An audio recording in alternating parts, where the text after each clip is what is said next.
just mentioned, it was extremely decisive, and they're just really good at punishing and taking opportunity that are granted to them. And it's not just about getting leads, it's about kind of dealing with the leads your opponent gets. And after bottom lane just kept getting dove over and over again, some big questions about how ESC Ever is going to react to what they have coming their way as we get into champion picks and bans here for game number 2. So really, what are the biggest things to watch out for? Because we saw the Varus pick go through as a big power pick for ESC that just didn't work out. Yeah, well, the Varus pick, it is flexible. So even though it didn't work out in the bottom lane, I don't really attribute it to the pick itself, but more so rather how ESC chose to play the early and mid game and being extremely susceptible to the plays that Kongnu monsters were able to set up. And so, I mean, here in the pick span so far, nothing too out of the ordinary except for that Ezreal ban. I feel that is completely out of left field. Okay, yeah, we talked about the kind of the hierarchy of 80 carries. I believe it was in our round of 8 matches, and how Ezreal, you know, he's up there towards the top, but just nowhere near guys like Caitlyn, Jhin, all of those power picks you expect to see. Yeah, Caitlyn, Jhin are the king and queen of 80 carry right now. We have seen Varus pop up. Ezreal is certainly there. He is one of the top ADCs, but to ban him is very surprising. Yeah, a little bit questionable, taking him out, just not allowing him his counterplay. We'll see if that plays into this pick strategy as we are hopping into picks. It's going to be ESC Ever. Once again, on the blue side, of course, they did elect for this choice coming into this match. And again, it looks like another first pick, Olaf. This time around, we don't have any junglers taken off. There's that one Nidalee pick, you know, we've kind of seen it banned almost every single game over the course of this tournament, and it's just still out there. Instead, ESC Ever go for the Olaf. Yeah, and if ESC Ever were going to start by trying to make their draft great again, it certainly does not begin with an Olaf pick, because that pick hurt them actually so much in last game because they couldn't do anything with it. And Punch has actually shown he is so adept at playing against it in the routes that are used to punish an Olaf. He's just displayed a very great understanding of that in all of his series. Yeah, now Rek'Sai was a big pick for ESC Ever and Kongnu both in the last time they faced off earlier this year, and it just actually looked so good. Now the other problem, the problem with that is that, you know, it's not a pick that we're seeing out here. You're continuing to trust the Olaf. We'll see what else is comboed with that as we get further through the picks and bans phase. Looks like Orianna and now Sivir, the hover. Now, Sivir was the champion that Loken played every single game the last time these two teams faced off, but it's just not a champion in the meta anymore. It's not currently a champion in the meta. I mean, a Sivir hover is a little bit questionable. It does have synergy with Olaf, but then that really tunnels ESC Ever's team composition into just an all-in glass cannon. And being forced to do that is probably not something you want to do when this is match point. Now, you used to see a lot of move speed buffs comboed with guys like Olaf or Rengar, or back in the day, whenever you needed to get your jungler or any member of your team slingshot it in, that was what you went for. But instead, we're not going for an 80 carry commitment just yet for ESC Ever as they finalize their mid lane lock-in on that Orianna to take it away from Edge. Yep. And so the Orianna pick definitely going to help them, certainly a lot more than the Cassiopeia was going to. Does have synergy with the Olaf to some degree, gives him the ability to run into the back line and get that ultimate off. And now we might actually see a mirror in the mid lane. And this is something that's always actually exciting to see in professional play. Yeah, you get to see the anything you can do, I can do better idea, but on both sides, so it's doubly exciting to find out whether or not it was just the champion or the player that really contributed most to playing that 1v1 in game number 1, because that is certainly looking like the hover and a Poppy. Now, we talked to, or heard from, rather, many top laners over the course of this series, and especially MVP's top laner, Ed, really highlighted how strong a champion Poppy is. It's locked in here for Kongnu Monster, who really, you know, get a champion that's incredibly powerful, yet very uncontested for the most part. Yep. And, I mean, it basically is a question of can Crazy actually play Trundle, and Trundle one of the more popular picks against Poppy. And right now, I mean, with Jace having been banned, Jace not even really being a counter to Poppy, is a soft counter, pre-first item.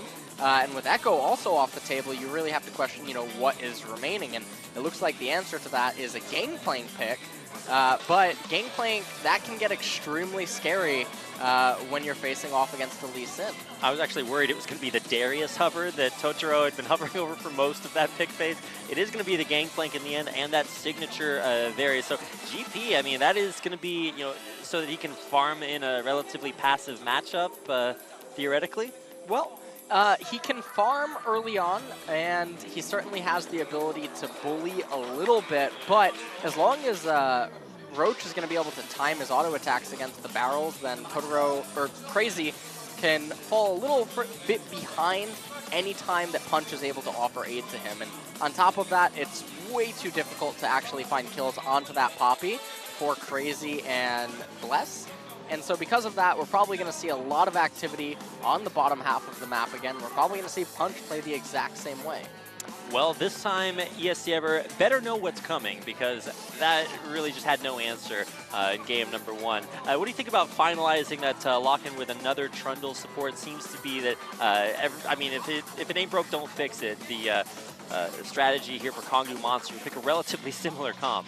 Trundle's a little bit interesting because it can really attack the positioning of Varus, and it can make it very awkward during laning phase for that Varus ADC. And on top of that, I mean, the Pillar, it is a terrain-altering maneuver, and that does also work against Olaf to some degree, because even though you may be immune to CC, you can't just pass through movable objects. Well, you just saw ESC Ever there on your screens. This is Kongu Monster. Roach, Punch, Edge, Soul, and Goober poised to take out the favorites of the Kespa Cup. And as a team coming straight out of Challenger, having previously been in LCK, they qualified their way back. They're on this upward trend. They've got great communication. We're going to see if they can take it home here in game number 2.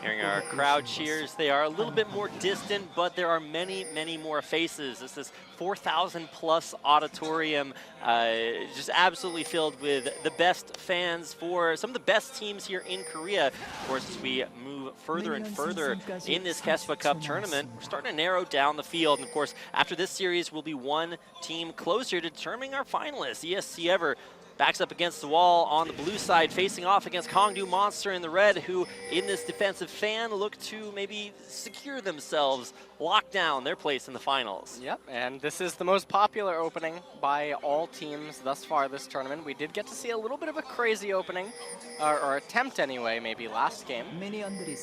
But seems that everyone's just playing it safe. I mean, you don't want to try to do any sort of cutesy stuff against an Olaf, though. That can always turn out pretty bad. If he manages to catch you with one undertow, it can end up resulting in you having to burn summoner spells. Now, interesting to see, we got a couple of sustained starts up top lane. The Sapphire Crystal and Renewable Potion there for Crazy. Roach, of course, going for his Corrupting Potion, just making sure that they have that sustained to get through the early lane. Anything that surprises you about the way that things are starting out so far? No, everything looks pretty standard so far. I just expect to see the same exact sort of openings by both junglers, and this is actually going to be more painful for ESC this time around because Edge is going to be in the driver's seat now with that blue buff on Cassiopeia. Now, one thing we're pointing out here, as you can see, is that, okay, well, we actually have to keep an eye out, like you mentioned, on the jungle route. Yeah, I mean, already this game, Bless is actually starting off a little bit differently, and you have to wonder what that actually plays into. So definitely, we have to watch out for the blue buff handoff. They did have a ward on the Wraith, so they know that Punch is not going to be doing the Wraith camp, so it's not going to be a full extender, but we have a trade happening. Yeah, certainly a very big one. Zoned out there around the corner. Cougar barely able to avoid that Mantrid Soul Flare as it did come out and try to lock him down, but heavy, heavy trades in the bottom half of the map, though. Cougar should be able to sustain through those. Loken might have a rougher time. Here comes Bless down here. Probably won't get too much accomplished, but what do you think the reason is for his jungle route that winds him up down on the bottom? I think what ESC wanted to possibly do earlier on is it would have been advantageous for them to trade summoner spells really hard at level 1 or level 2, because then that directly synergizes with Bless's route, and if he makes his way down to bottom, he can outpace Punch and arrive there against the summoner in the spot lane. Unfortunately, the extended trade they took wasn't quite hard enough, and thus Bless actually falls really far behind for taking the route that he did. Wow, you can really see Loken and Totoro continuing to push that bottom lane really, really crazily. Sol and Guger not having a whole lot to say about it, but they do have the sustain to keep themselves in it for a little bit longer. Oh my gosh, crazy poke coming out against Sol, who's walking right into it over and over again. So keeping an eye down there, but like you mentioned, Bless not having gotten anything done might put him further behind Punch, who we already saw what he can do with the lead. Yep. And at this point, Punch probably feeling as comfortable as can be. And you can just see that Bless right now, he's not really doing anything. He's going to look for some activity here in the mid lane, but I mean, it's a... okay, well... Okay, well, top lane really necessary. That's where the action's at. Punch actually safeguarding in behind the turret. There's a flash for a slow there after the hammer shock, pushing Crazy back away, forcing him to flash. A perfect dodge there, maybe just out of range to get back to Bless. Safe and sound. ESC ever survive the first gank of the game. Yeah, and that actually all ties into Edge having to use the Ghost earlier on. Otherwise, we could have seen a very chaotic fight actually break out in the left side river. Fortunately, Crazy doesn't die there. Does put Roach back to base. He'll teleport back into lane. Crazy just got back from that exact same situation. So, wow, it's been really close there. What do you think about that Ghost in the mid lane for Edge? Seemed a little premature. Yeah, that was certainly premature indeed, and I don't think that he actually needed to blow it. I definitely would have just preferred him to lose a little bit of HP rather than blowing that summoner spell. At the end of the day, it's not going to be the end of the world. He's not going to really be at risk given that he still has flash up. But given that he was already in a defensive position, he was intending on recalling soon anyway, it was just a little bit questionable.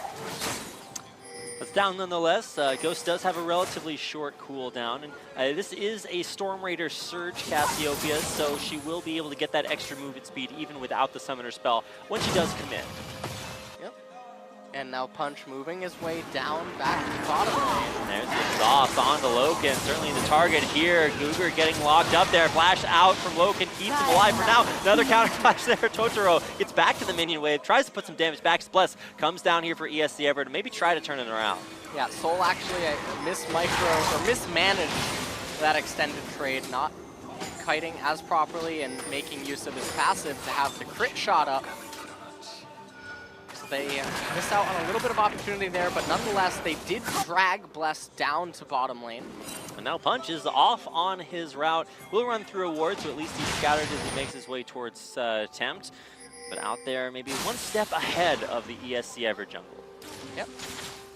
And, I mean, Punch is pacing this game, and how well he's reading Bless and controlling the flow of the game is just basically what he's been doing this entire tournament. We also saw Punch actually have fantastic performances against even the likes of Score.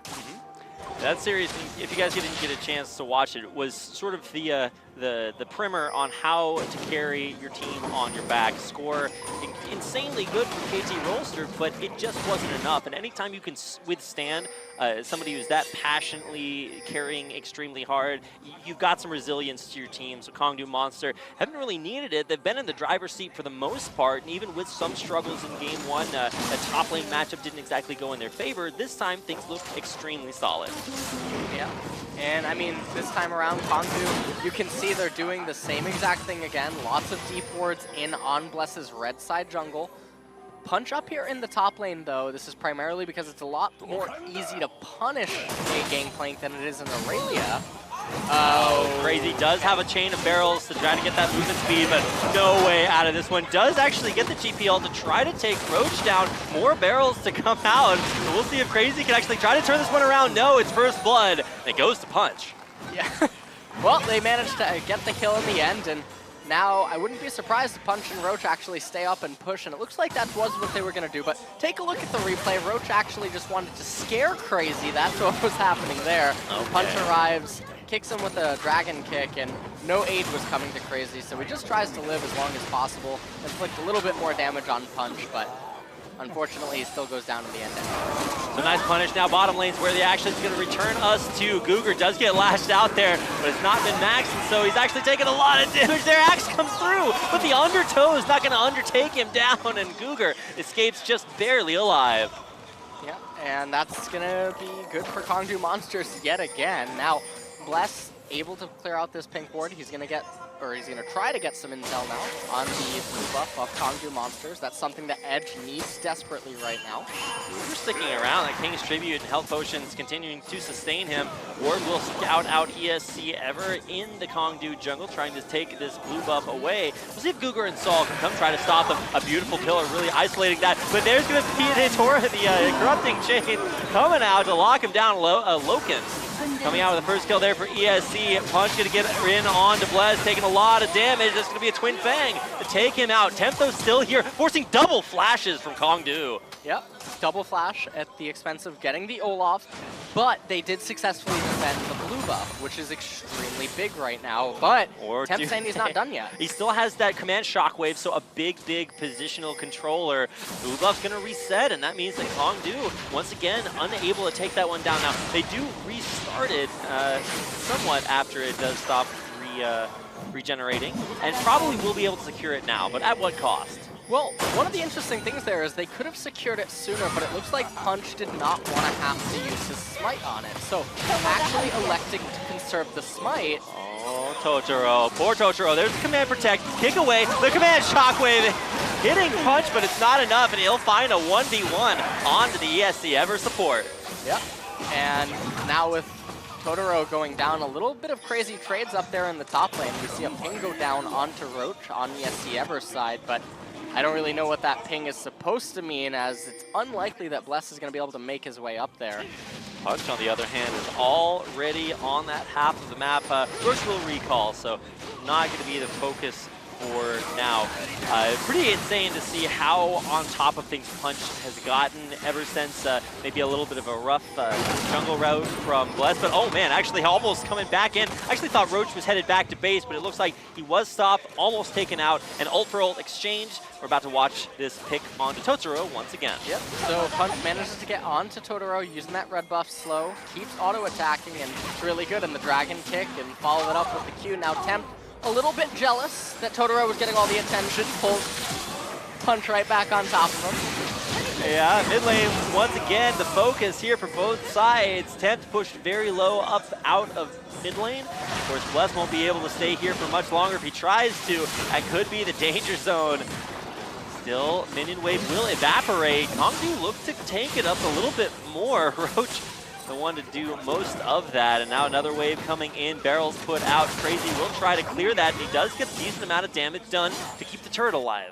Yep, and that is going to be a victory right there for them. And now Crazy moving back up to the top lane. The problem is we haven't seen ESC really make use of this Gangplank pick at all. They haven't really had any synergy with it in other lanes. They haven't found a way to make it interact with any of Bless's aggressive plays as soon as it had hit 6. And so while it is still one of the scariest champions in the game, there is basically a saying that no champion can quite recover you from a 10k gold deficit as much as Gangplank. So far, they're not really utilizing him to his fullest. Punch once again. Okay, Temp knows. He learned his lesson from game 1. You don't walk in to the deep, dark woods. Face checking didn't work out for him then, and it's nice to see his recollection of that, stopping him from face checking Punch and getting punched to death. And now, oh, okay, Bless getting some ward coverage down. Unfortunately, he's going to give away his location. Now they know exactly where Bless is. Cloud Drake walks over again. Right, Cloud Drake first. How much do you think that really affects this early, like, 10 to 20 minute phase of the game for both teams? Both teams don't really need it that much. It's basically a luxury for them both. because when you look at it from ESC's perspective, you could argue that the Cloud Drake would be beneficial to an Olaf engagement or setting up position. But in reality, the way that they team fight and the way that they engage or disengage, it's not really going to matter that it's a Cloud Drake. Both team comps are actually ones that benefit from it. All right, well, here comes the Gangplank ult used to cover other lanes for the first time this game. Bless running in, but he's got no support. They're finally a safeguard to keep him in a little bit of a better spot, but oh, Bless. He's actually going to try to make the best out of a bad situation, running all the way through the turret, trying to avoid everything. Another heal and another shield comes through, and Bless survives. I didn't quite see that exit plan, but he made it out eventually. No kills on either side, but low health bars on both. Yep, and that was a little bit of a mini game down there in bottom lane. Need that Benny Hill music. It's not a pre-planned route, but it does work out nonetheless. I hope we get a replay of that to watch it again. Yep. Now Edge shoving Tempt in mid lane, and wouldn't be surprised if he just backs off after this and tries to get a little bit of vision control or maybe search out for some pink wards. Ward hop over the wall. Here comes Punch in onto Loken. Gets the kick just for the confirm on extra damage. There's the last hit. Punch, the strong gets stronger. He'll take down Loken, and maybe Totoro next to fall here as well. Punch is just a monster at this point and only needs one more auto attack. They're actually going to funnel it and channel onto Edge. He will be the one to finally lock this one down. Totoro surviving.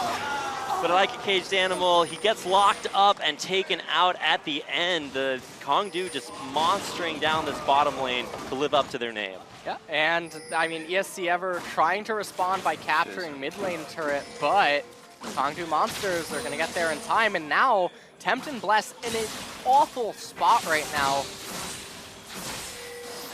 They're just losing ground basically everywhere. So checking out this replay again, Punch comes in, and I actually didn't think Loken would die to this gank, but he did surprisingly. Totoro wisely actually opted out of using the flash. I think that he knew that there was going to be a better time to use it in the future, and he didn't want to blow it then.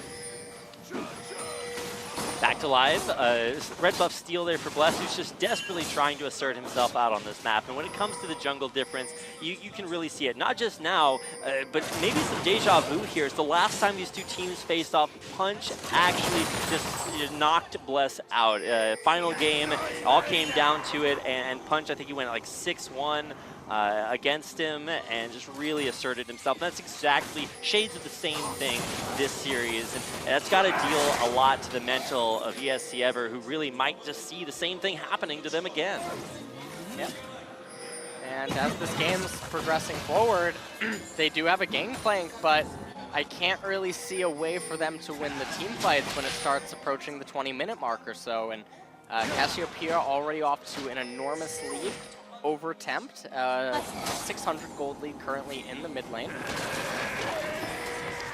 Speaking of leads, I was definitely hoping that Punch was going to go that I'm super ahead peanut build where you just go back and buy the Duskblade of Drakthar. Now, he's not quite on that level, so wisely going the tanky Sin route, but still getting an incredible amount of damage done out on the map, stealing away that Raptor camp, putting himself into a much stronger position, not afraid to get in on a Bless. Yep, and just constant bottom side vision control, and this seems extremely strategic by Kongdu Monsters, and the way that they're executing everything, very little top lane attention except outside of that gank that Punch made early on, and they're just completely eviscerating ESC with all of this bottom lane attention, and honestly, it looks like Loken and Totoro don't know how to handle it. Now engaged as this turns from 2v2 into a 3v3. Punch with an exhausted kick on Totoro into the wall there, trying to get the damage down, but actually with a flash crit, it's not enough. Heal and shield will keep Totoro alive. The turnaround's real here as ESC start to try to get themselves back into this game. Teleport's canceled.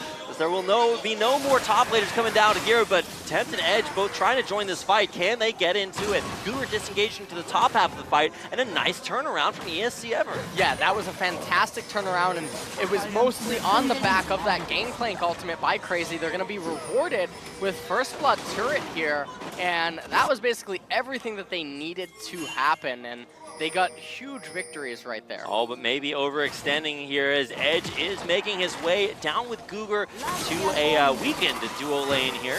Totoro, Bless, and Loken trying to disengage here. Big pillar against the wall, nowhere to run. Loken, you are not making it out of here alive. Survey says you are out of there, and that's going to be a nice kill picked up by Kongdu. Yep. And so right here, we're taking a look at the replay again, and Punch got exhausted for the kick. He tried to follow that up onto Totoro, but Totoro flashing away, and then Soul and Punch forced to retreat through a Gangplank ultimate. Wise teleport canceled by Roach, but you have to wonder why was the teleport even called at that point. And so KDM, Kongdu Monsters, they lose First Blood turret. They lost out on summoners in bottom lane. They dropped kills, and they lost teleport advantage. Wow, a lot lost, not just in the kill count. It's easy to look up to the top of the screen and just see big numbers, but that doesn't tell the whole story. As now more turrets are starting to fall, that First Blood turret gold putting ESC up to a 1,000 gold lead, and now trying to look for the next step out on the map that may be shifting ever so slightly in their favor. Now ESC probably just going to rotate to the mid lane, but we did see them keep Loken bot lane last game for an abnormally long amount of time. So maybe they opt to do that again, but I can't understand the reasoning for it. Nonetheless, top tier 1 turret has also fallen, and Crazy's basically going to be free farm mode now. Gangplank, of course, farms up insanely well, so we'll see if that is maybe the insurance policy for ESC ever. And it's actually kind of interesting to see the style of how this game has changed, just because in game number 1 we had 2 Inferno Drakes that were very high priority. This time we haven't had any Dragon focus at all, so all of the fights have been bottom lane, which really surprised ESC ever. They didn't seem to know how to deal with that last game. This time around, that's where they find their biggest comeback. Yep. And Roach looking for a solo kill. Well, he's out of mana, but Crazy with a lot of extra movement speed will be able to run himself away. Roach does get a nice knockup. Crazy survives. Oh, yeah, he does. Gonna be forced to retreat probably after CS.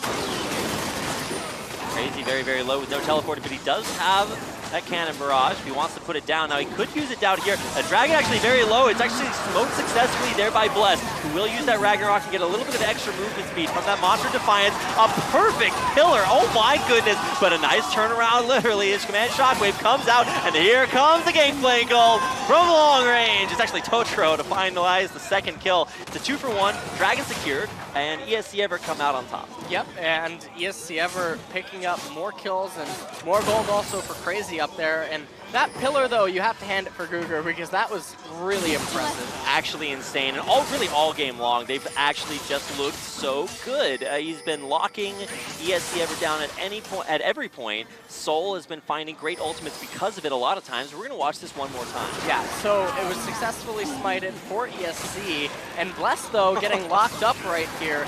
Now, a little late channel on the Gangplank ultimate, and I'm not quite sure what the reasoning was, but in the end, they managed to pick up Gugur and Punch, and that's, again, another giant victory for them. And so now, they're the ones with the gold lead. They've had it for a little bit, but we're starting to approach the mid into late game transition point, and Gangplank's starting to get extremely scary. Yeah, another entire item completed here, and while there is nothing but armor being itemized there by Roach, I don't know, that's going to be still a rough matchup against the penetration. There's no lethality in League of Legends just yet. It's just that flat armor penetration, and will really help Crazy out there. Now, got to keep an eye on the rest of Kongdu, because now we get a chance to see how they play when they're not just continually getting win after win after win.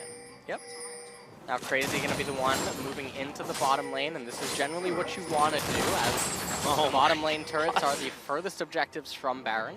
Cashing in big money Gangplank down there. I'd love to actually get a chance to see exactly how much gold he does have, because he's been getting these huge barrel charge explosions, starting to get the gold further in ESC's favor. Every time I look at the gold to find out the difference, to try to calculate that, I just always have to keep in mind, oh wait, one of their members actually just gets so much more than the rest. And right now, ESC Ever just basically cleaning up lanes. They seem content to just keep letting this Gangplank scale, because Gangplank, he is one of the champions that he puts your opponent on a clock. And so while ESC ever were behind in the early part of the game, they've managed to stabilize here now in the mid part, and moving forward to the late game, Kongdu Monsters' advantages aren't quite big enough to really threaten this gameplay anymore.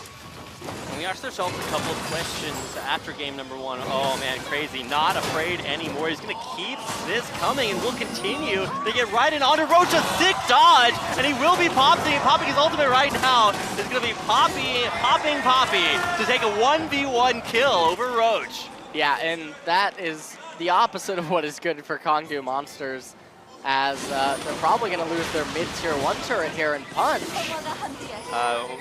Knows he's got some team to run back to, but just getting busted by Bless, kicked out of his own jungle when he's the one that's used to doing the kicking. So now with the curtain call channeled out here, catching Loken off to the side, a nice phase of corruption there, but it's like a reverse kick on attempt, getting him right back in the mid lane into another rough spot. A shockwave does finally hit, but it's not enough kill punch. Here comes the rampaging Bless, but in the end it's crazy to find himself another kill, second in a row. He's trying to dive Googer, and it looks like he'll finally be able to get the kill. No, a bounce back there, a huge pillar, and a turnaround on the other side as well. Now crazy, will he be able to find his way out of a very dangerous spot in the enemy jungle? It's Roach and Edge in onto Loken. Roach finding that kill, and crazy unable to teleport his way out of the enemy side. Big crit from Soul leads to a full 5-man ace, as Kongdu Monsters dominate the fight to take a 12-7 lead. And that might be the Baron for Kongdu Monsters. And that fight was so all over the place. You would need 4 screens to really watch what was happening. And Kongdu Monsters just out-microing and maneuvering ESC Ever in that super long extended trade. Actually insane. I cannot wait until we get an opportunity to take a look at that replay. It does look like Baron will be taken here by Kongdu Monster. They don't have a smite to secure it, but it's on the way. Punch should get there just in the nick of time. And he will be able to smite it down at the last second to secure a 25-minute Baron for Kongdu Monster. Yeah, and Dragon coming up in a minute here, and we're going to take another look at this fight. So you can see that Punch wanted to get in onto Loken. Fortunately, though, he was able to find an opening onto Temp, and Edge and Soul were able to take him down. They ate the shockwave, but Googer right here not quite able to go down, and then Bless split up his attention to try to go back onto Soul. So you can see Googer using the pillar, Crazy still taking tower aggro. Bless went a little too far forward, ran out of fuel. Teleport came in from Roach from behind. Loken, no mana, overextended. Totoro still has flash up, but it doesn't really matter in the end as Roach is on Poppy, able to keep chaining those slows. Meanwhile, up on the top half of the map, Googer was able to land another pillar and disrupt the teleport attempt from Crazy, thus securing the kill onto him, wrapping up the Baron for them, and now they're the one in the driver's seat, looking poised to take this Inferno Drake, but they still have to worry because Gangplank, he's still in the game, and gold deficits or not, he's a scary champion. Every time it seems when we look bottom lane, Crazy is cashing in on huge minion waves. So even though the fights, at least that last one going Kongdu's way, even though they have this Baron buff, let's see how much of a dent Crazy can put in it. A little bit of siege happening right here. Edge taking away the blue buff is actually really problematic right now for ESC Ever. Temp definitely wants that sustain and the enhanced AP while trying to resist the Baron sieges. Trying to pick left. The punch is going to go in. Be the start of something. Curtain call coming out, trying to get that damage down onto Loken. He's going to dodge a couple of those shots. Less though, chunked down to just about 1,000 HP and pushed back. While in the meanwhile, Edge is trying to take down this upper turret. He actually takes a lot more damage. There's a Gangplank all committed to it. Seraph's Embrace to speed himself away, or at least keep himself alive for a little bit longer. But Loken getting crit down underneath his turret. Roach just doesn't afraid of anything. He's taking up as many turrets as it takes for Kongdu to push on through into this ESC Ever base. Yeah, and the stranglehold that Kongdu Monsters have on ESC. Just make it stop. They're already dead. He's finding one. He's grabbed himself a second. He's not yet out of there. Punch is not done, and he will survive to live another day. Seems as though Crazy is so strong, but just not in every place at once. Kongdu crushed both top and mid for more kills, more objectives, and might even be taking this missing turret in the base. Crazy trying to go forward. He's going to grab one kill, survive alive until the last Twin Fang comes in to take him out. Now, Temp could take him out, but he doesn't turn it back around again. And that's that mirror matchup. Anything you can do, I can do better. And Temp just can't do it as well. Yeah, and it just really seems the Edge has the edge in this mid lane dynamic. And Kongdu Monsters, they're not able to end the game or get the inhibitor right now, but they're going to recall, probably capture Baron. Blue buff just came up. Edge is going to get that again. And taking a look at this replay, Hunt finds his way in onto Bless. They pick up a kill onto Totoro. And then, unfortunately, Soul went a little too deep trying to get that final kill onto Tempt. It would be picked up later on by Edge, but nonetheless, I think it does actually result in their inability to capture the inhibitor turret. And I think they were maybe having their eyes set on the end game if they managed to get that kill. A little too greedy, and it ends up costing them a little bit, but it's not the end of the world. And look at that damage from Edge right there. Seems balanced. And the tower falls as they regroup. Just incredible to get a chance to see that 1v1 that was so skillful by Edge in game number 1, avoiding that same Cassiopeia stun on Orianna. He is able to get it now, play Tempt in that regard, just saying, hey, look, in this situation, I am just straight up better. And it's very rare that you get a chance to really delineate that so exactly. Edge just coming up huge for his team, 6-0-3, as Punch, another big contributor there, takes yet another dragon for his team. Yep, and right now, it's all basically a waiting game for ESC. They need to just keep waiting for Kongdu to bring the fights to them, and they need to find ways to win them. Well, they have done that somewhat surprisingly in the past. Big turnarounds in the bottom lane, team fight wins around that dragon earlier. But this time around, things starting to get stacked against them as an almost 10,000 gold lead comes in, and this time 5,000 gold there in power play. A big improvement from the last one that we've seen is now Kongdu, just nothing to stand in their way.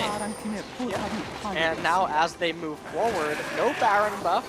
Baron not coming up anytime soon, so it should be easy for ESC to defend at this point, unless they come for the mid lane turret. And a lot on the line here for both teams. ESC fighting to defend what is a very rare legacy in League of Legends. Out of the challenger team, out of really obscurity. No one had really heard of ESC ever, or most of the players coming into the 2015 Kespa Cup. They exploded out of nowhere, took out SKT and TJ to win the tournament. This time, Kongdu Monster, maybe the ever version 2, as they come out of getting relegated into Challengers. They finally requalify from Challengers to make a big statement here in this, their first real tournament after requalifying for LCK. Well, I mean, speaking about ESC2, I would have to say that Kongdu is actually way above that. Watching their games here, they look nothing like they did earlier on in the year. They look nothing like they did in the Challenger Series Korea. I actually got to watch a lot of their games in Challenger Series Korea, and they don't look like the same team. Their level of decisiveness, their speed at which they're executing plays, and their overall understanding seemingly of how to play the map is just so enhanced. And it's really a treat to watch, because you don't expect this level of play from a team that you thought was going to come into this tournament and probably get knocked out first round. And to see them here making a run for the finals, I feel like their real test will be in the finals. How will they stack up against either the Rox Tigers or SK Telecom? But so far, they're looking so good. Now, you mentioned a big change to the line, to the previous version of Kongdu Monster. Coming into the last time these two teams faced off, they had both made the same kind of change. They swapped out their top laner. For ESC Ever, they swapped in Fire Trap for Crazy, and for Kongdu, they actually swapped in Roach for Hippo.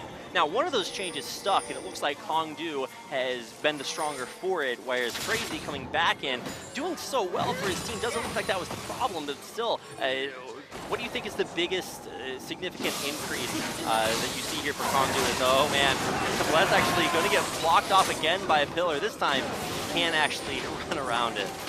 Well, I feel like one of the big problems that ESC Ever is having is that at least in this series alone, Bless has been so constrained by Punch, and he's just outplaying him at every step of the game. And it also seems like Punch's understanding of the Lee Sin versus Olaf matchup is just on another level than actually I think I've seen from any jungler, including World's performances, at least in terms of how to move around the map and how to place your wards and play around those wards. And really, when it comes to securing these advantages, knowing when to take these 1v1s, finding picks on champions that are just alone, Punch can really do it all. It's certainly a big asset to his team. Now, as the game does draw to what feels like it's Apex, I don't know about ULS, but it certainly seems like it becomes more and more difficult for ESC to understand these withering onslaughts. Yeah, 10K or over 10,000 gold advantage set up.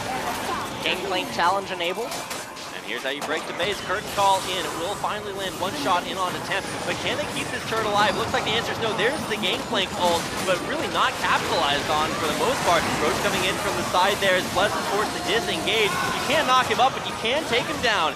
Bless is out of there. Kongdu cracked his base and will be able to take out the second inhibitor. A big turnaround. There's Command Shockwave. It'll take out Edge before this fight really even starts. Punch going deep. He'll find a kill, but he will go down at the same time. It's going to be a 3-for-2 exchange in the fight overall there. But Logan getting crit down on his fountain. Totoro forced to flash back there as well. And Kongdu Monster will crack both Nexus turrets. The Nexus as well. And barring an insane comeback from Totoro's Karma, will be able to secure themselves a 2-0 victory over ESC Ever and punch their tickets to the finals. Yeah, and Punch the way they will. And